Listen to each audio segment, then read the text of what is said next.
Hello everyone, एक बार फिर से आप सभी का स्वागत है। आज के जो आपके इंपॉर्टेंट क्वेश्चंस रहेंगे आरआरपी के एग्जाम के रिगार्डिंग, वो है फर्स्ट क्वेश्चन है which emergency drug is administered to treat acute myocardial infection.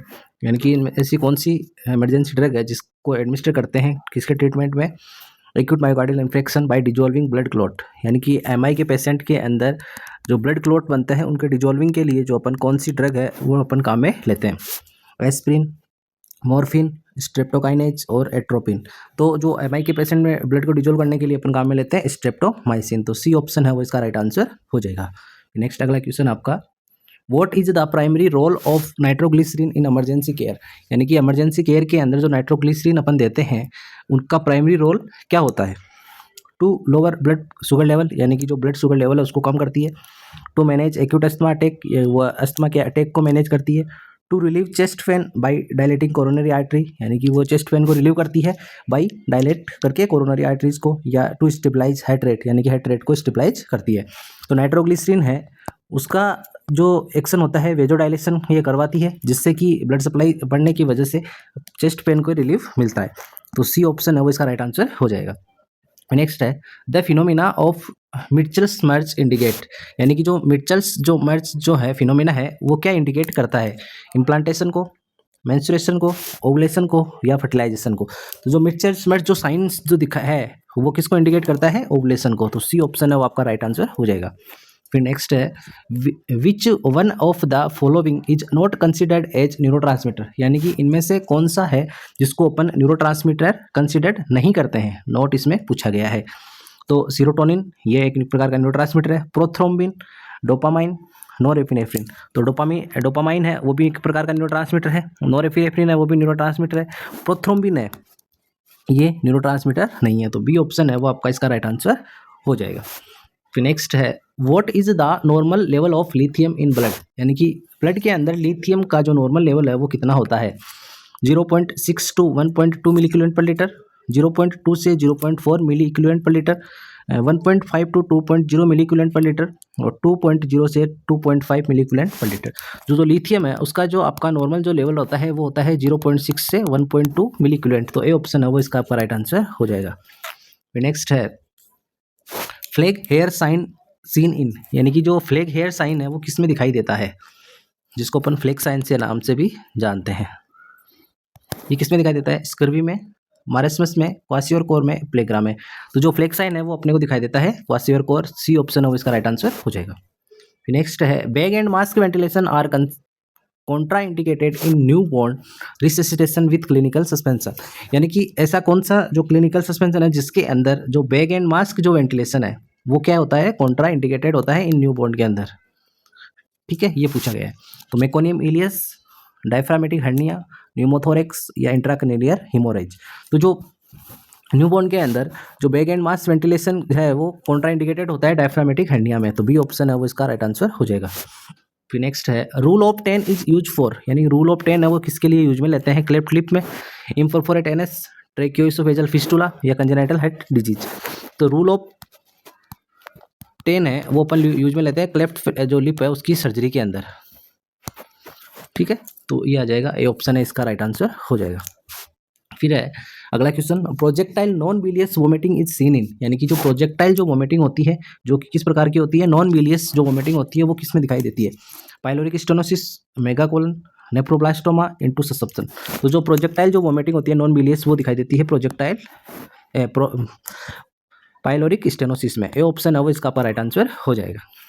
Next है the haemoglobin found in the mother breast milk. यानी कि ऐसी कौन सी हीमोग्लोबिन है जो कि मदर के जो ब्रेस्ट मिल्क है उसके अंदर पाई जाती है, IgA, M, D और E। तो जो E वाली है वो एलर्जी कंडीशन में और जो A वाली है वो मदर्स ब्रेस्ट मिल्क में पाई जाती है। तो ए ऑप्शन है वो इसका राइट आंसर हो जाएगा। फिर नेक्स्ट है hyaline membrane disease. Hyaline membrane disease of an infant is due to deficiency of surfactant and the source of pulmonary surfactant is. यानी कि एक हाइलाइन मेम्ब्रेन डिजीज है जो कि इन्फेंट में पाई जाती है, किसके कारण, सर्फेक्टेंट की कमी के कारण। किसकी कमी के कारण पाई जाती है, सर्फेक्टेंट की कमी के कारण ये पाई जाती है।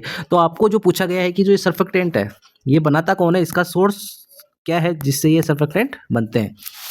तो एल्वुलार मैक्रोफेजेज बनाती है, कैपिलरी एंडोथेलियम सेल बनाती है, निमोसाइट टाइप फर्स्ट सेल बनाती है या निमोसाइट टाइप सेकंड सेल बनाती है। तो जो आपकी निमोसाइट टाइप फर्स्ट सेल है वो तो गैस के एक्सचेंज में हेल्पफुल होती है, और जो निमोसाइट टाइप 2 सेल है वो सरफेक्टेंट का निर्माण करती है। तो डी ऑप्शन है वो आपका इसका राइट आंसर हो जाएगा। फिर नेक्स्ट अगला क्वेश्चन है, respiratory distress syndrome is common in preterm babies due to, यानी कि जो आरडीएस जो होता है प्रीटर्म बेबी में वो किसके कारण होता है? रेस्पिरेटरी डिस्ट्रेस सिंड्रोम है वो कॉमनली प्रीटर्म बेबीज में किसके कारण होता है?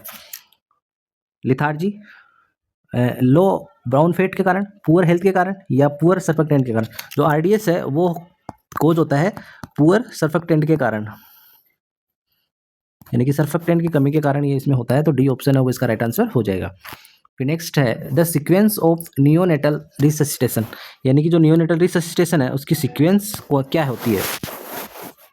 ABC टी, यानी कि एयरवे ब्रीथिंग सर्कुलेशन और temperature, temperature airway breathing circulation, breathing airway circulation temperature, circulation temperature airway breathing. तो जो न्यूबॉर्न जो होता है, नियोनेट जो होता है, उसके अंदर अपन टेम्परेचर को सबसे पहले मेजर करते हैं, क्योंकि जो हाइपोथर्मिया की कंडीशन है वो न्यूबॉर्न के अंदर एक प्रकार से साइलेंट किलर का काम करती है, साइलेंट किलर डिजीज के नाम से जानते हैं हाइपोथर्मिया को इन न्यूबॉर्न के अंदर। तो आपका जो सबसे पहले अपन असेस करेंगे वो करेंगे टेम्परेचर। तो बी ऑप्शन है वो इसका राइट आंसर हो जाएगा।